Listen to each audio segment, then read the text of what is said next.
Tuhan bersamamu.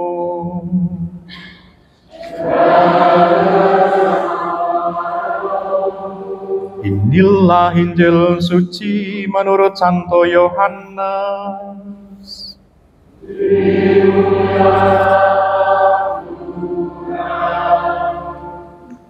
Sekali peristiwa, bersungut-sungutlah orang Yahudi tentang Yesus karena ia telah mengatakan, "Akulah roti yang telah turun dari surga." Kata mereka, "Bukankah ia ini Yesus, anak Yusuf, yang ibu bapaknya kita kenal? Bagaimana sekarang ia dapat berkata, 'Aku telah turun dari surga'?" Jawab Yesus kepada mereka, "Jangan kamu bersungut-sungut, karena tidak ada seorang pun yang dapat datang kepadaku jika ia tidak ditarik oleh Bapa yang mengutus aku. Dan ia akan aku bangkitkan pada akhir zaman." Ada tertulis dalam kitab nabi-nabi, mereka semua akan diajar oleh Allah. Setiap orang yang telah mendengar dan belajar dari Bapa datang kepadaku. Hal itu tidak berarti bahwa ada orang yang telah melihat Bapa. Hanya Dia yang datang dari Allah. Dialah yang telah melihat Bapa. Sesungguhnya, aku berkata kepadamu, siapa saja yang percaya, ia mempunyai hidup yang kekal. Akulah roti kehidupan. Nenek moyangmu telah makan mana di padang gurun, dan mereka telah mati. Inilah roti yang telah turun dari surga. Siapa saja yang memakannya, ia akan mati. Akulah roti kehidupan yang telah turun dari surga. Jika seseorang makan roti ini, ia akan hidup selama-lamanya. Dan roti yang aku berikan itu ialah dagingku yang akan aku berikan untuk hidup dunia. Demikianlah sabda Tuhan.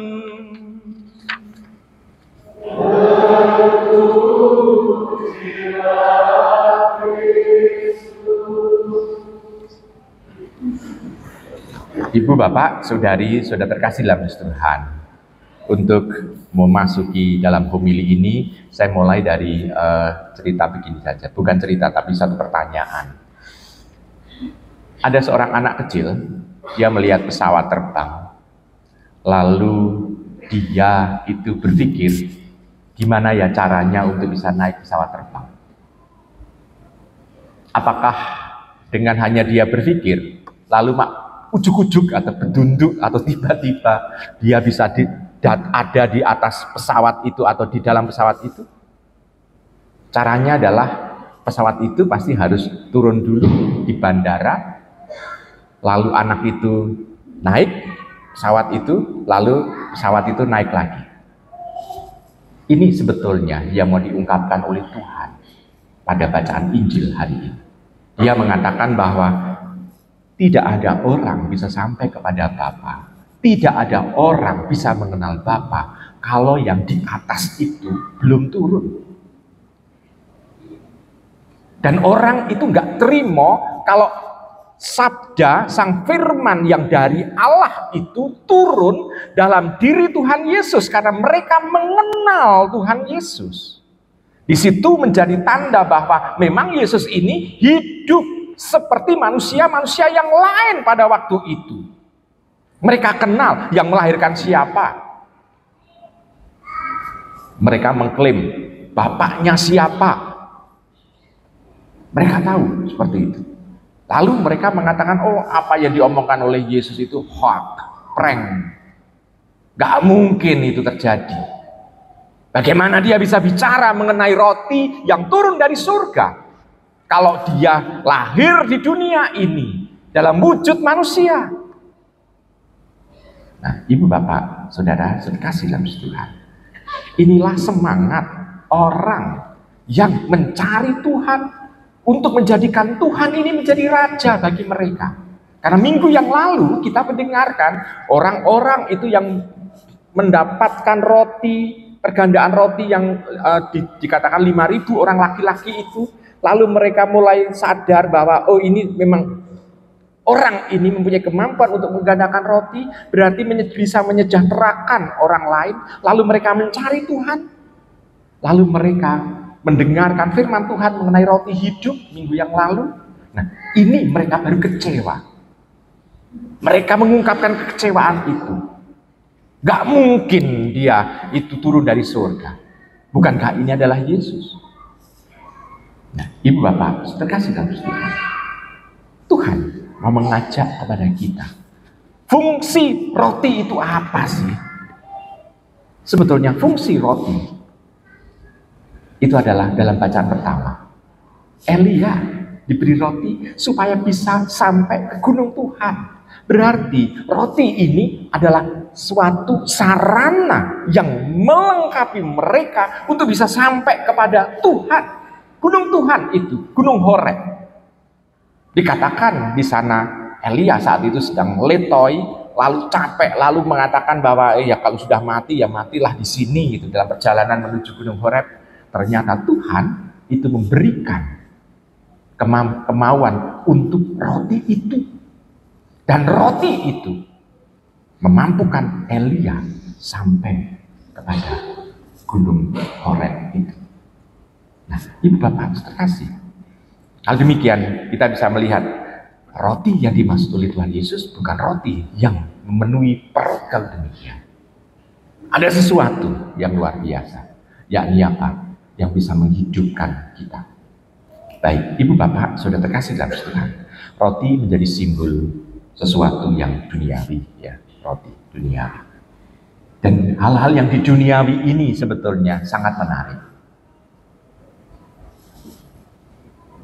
Kita nanti akan melihat bagaimana orang itu berpesta, itu bisa dilihat dengan berbagai macam pakaian, mungkin pakaian kebangsaan atau pakaian yang lucu-lucu karena 17 Agustus kan, besok-besok itu.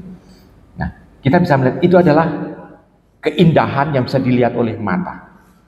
Musik yang indah membuat orang nyaman, rileks, ditangkap oleh telinga. Bau yang harum ditangkap oleh hidung. Makanan yang enak disantap mulut. Semua adalah hal yang dunia. Nah sekarang, hal yang membuat kita lapar bukan hanya indrawi kita saja yang lapar, tetapi juga hati kita juga lapar. Pikiran kita juga lapar. Kalau pikiran kita lapar, kita tinggal membaca buku, kita mendapatkan ilmu di sana. Tetapi kalau hati kita lapar, kita butuh relasi, kedekatan. Dan yang bisa memuaskan kedekatan itu adalah Allah itu sendiri sebetulnya. Nah, roti hidup bagi Tuhan adalah yang bisa memuaskan isi hati setiap orang, bukan isi perut. Dan kalau kita pun sebetulnya dalam isi hati itu sebetulnya tersimpan ada iman, harapan, dan kasih. Dalam hati kita ada itu. Kalau dalam ini sih ada ilmu saja.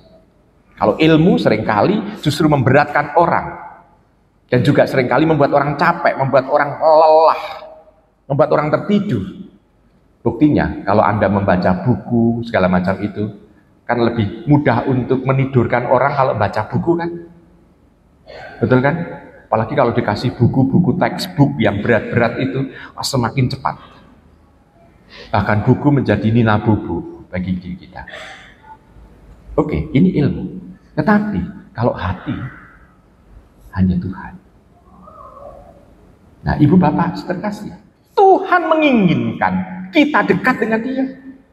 Dan yang sudah diberikan oleh Tuhan kepada kita itu sudah semuanya sebetulnya. Pertama, kita melihat fase-fasenya. Tuhan memilih bangsa Israel, 12 suku itu. Lalu ternyata apa yang dikehendaki oleh Tuhan tidak terjadi. Lalu Tuhan mengutus putranya, Tuhan Yesus Kristus, kepada bangsa terpilih itu. Ternyata mereka justru membunuhnya.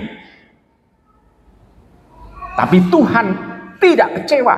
Tuhan masih mengutus Roh Kudusnya, Rohnya kepada gereja, terutama yang percaya akan kehadiran Roh itu.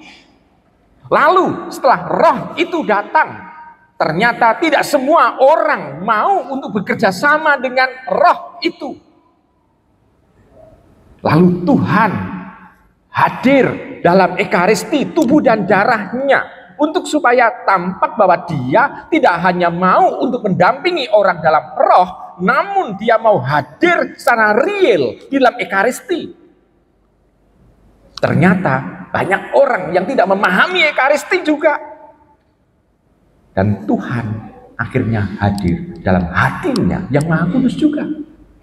Supaya orang itu bisa belajar masuk dalam hatinya. Ibu Bapak terkasih, bukankah kita bisa melihat Tuhan dalam memberikan dirinya demi supaya orang-orang ini bisa selamat sudah tuntas. Semua seolah-olah nek diperes itu wis tuntas ora ono sing netes meneh gitu. Jadi pemberian Tuhan sudah total. Nah, kalau demikian, sekarang yang diharapkan apa? Bukan dari pihak Allah, tapi dari pihak kita. Kita bagaimana kita menanggapinya?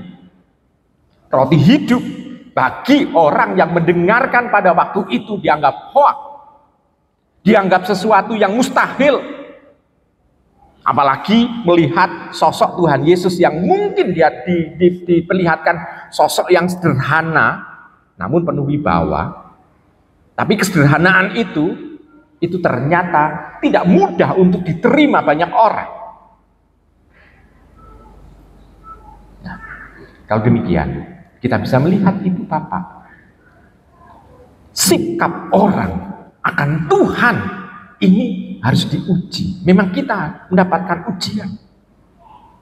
Sikap kita kepada Tuhan bagaimana? Apakah kita mau untuk berrelasi dengan Dia? Mau menyambut relasinya dengan Dia? Dengan Ekaristi juga. Dengan kita menyambut tubuh Tuhan. Yang diberikan hosti kecil. Tidak bisa untuk membuat perut ini kenyang. Walaupun memang ada beberapa santa yang tidak pernah makan nasi, dia hanya makan hosti saja, dia masih bisa bertahan 25 tahun hidup. Tidak makan apa-apa, dia hanya makan hosti saja. Tapi itu kan orang kudus yang dipilih Tuhan untuk memperlihatkan bahwa ini memang adalah roti hidup yang bisa menghidupkan orang.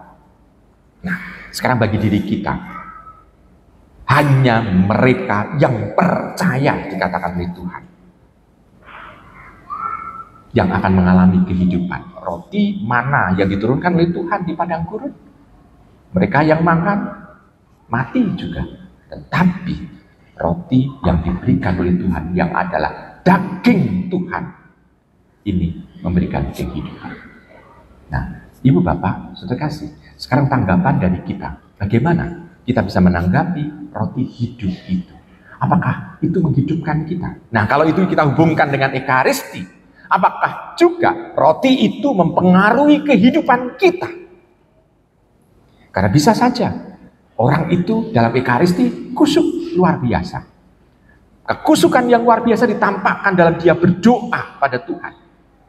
Tapi setelah Ekaristi pulang, kebetulan mobilnya itu agak ke belakang, lalu tertutup oleh mobil-mobil yang lain, lalu dia malah pencet klakson, bajingan mobilnya sopo yang ngarep nutupi.